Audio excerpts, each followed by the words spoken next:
Thank you, Mr. Lapsevich.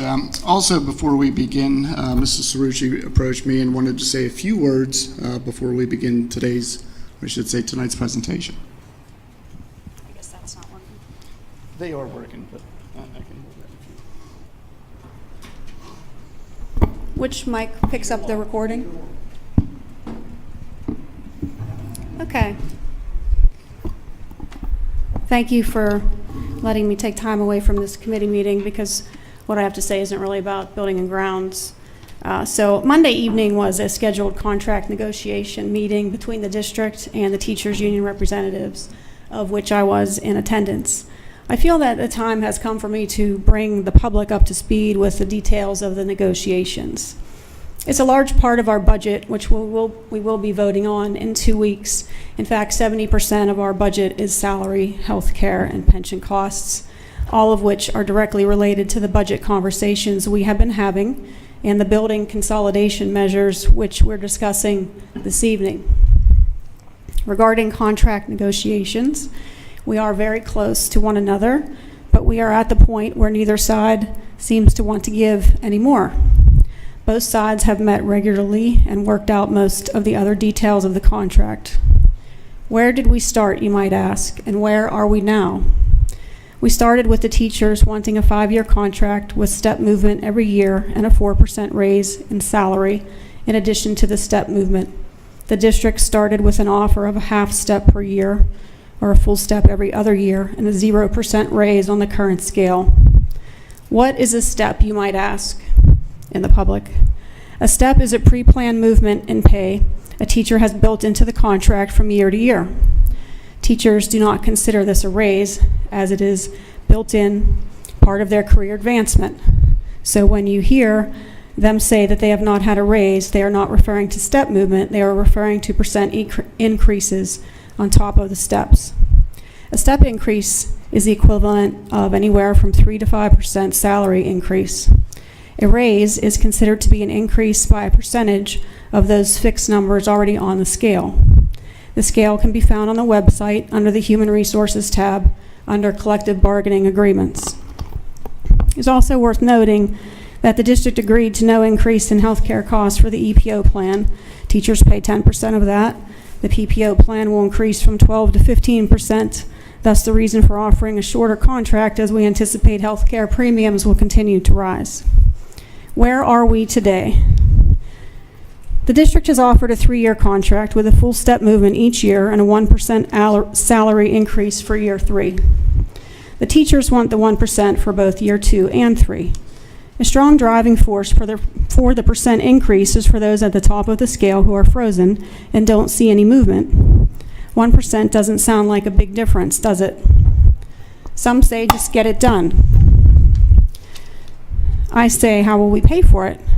We need to have a balanced budget, and the money must come from someplace. So let's look at the numbers. What does step movement cost the district? About $404,000 of new money next year. What will the 1% raise cost the district? About $229,000 per year forever, because raises don't go away. Keep in mind that every year, as more teachers move up in their career path, these numbers will also continue to increase, except for some deductions and retirements. This year we have 4, and those numbers have been factored into the budget. Let's look at the budget for next year. You can find this info on the website under Business Finance tab. We're starting with a $1 million deficit, which is why administration recommended the tax increase. If we raise taxes, the max allowable, we generate $1.2 million. It has been proposed that we borrow from our fund balance about $600,000 to balance the budget rather than cutting programs for our students. The budgetary number for next year includes the step for the teachers, but not the raise. We also put on hold the scoreboard, cut out some of the iPad purchases at the middle school level, and made some other cuts in various departments. We're not hiring an additional principal with the loss of one recently, but the good news is that we haven't cut any programming for our kids thus far.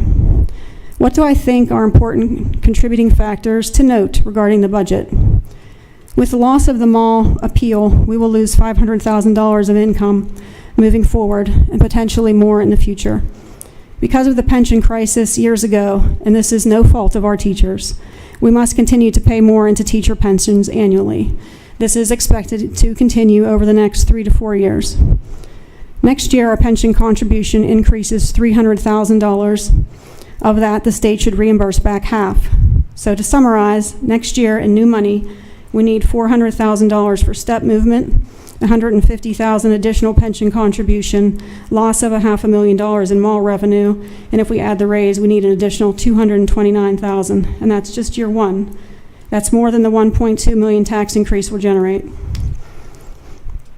We've already agreed to the percent raise for year 3. During year 3, we also have a big increase payment in our bond refinance of $1.2 million.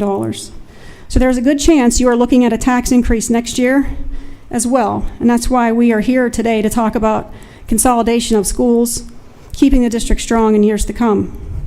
When I asked my colleagues how they recommend we pay for the 1% raise for year 2, should we approve, the answer was that we will raise taxes.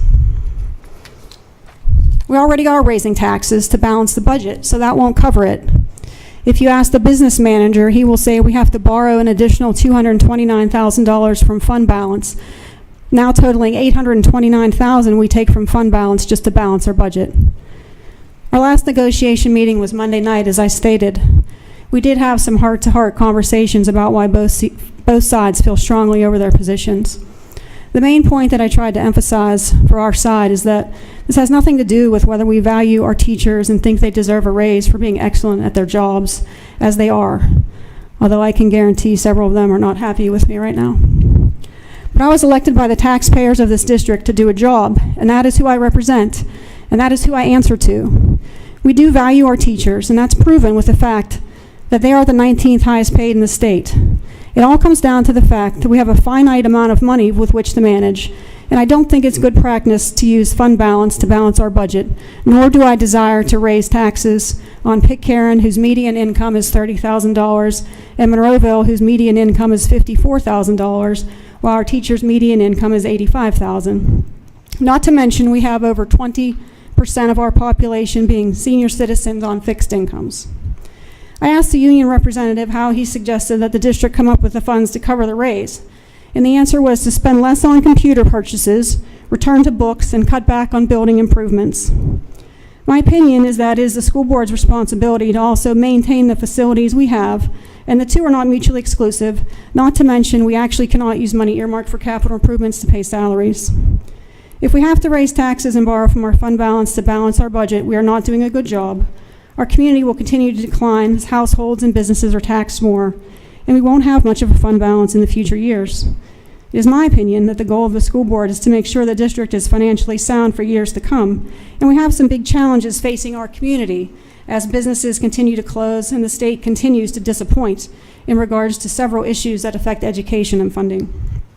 A financially sound school district will benefit the teachers and the employees who work here.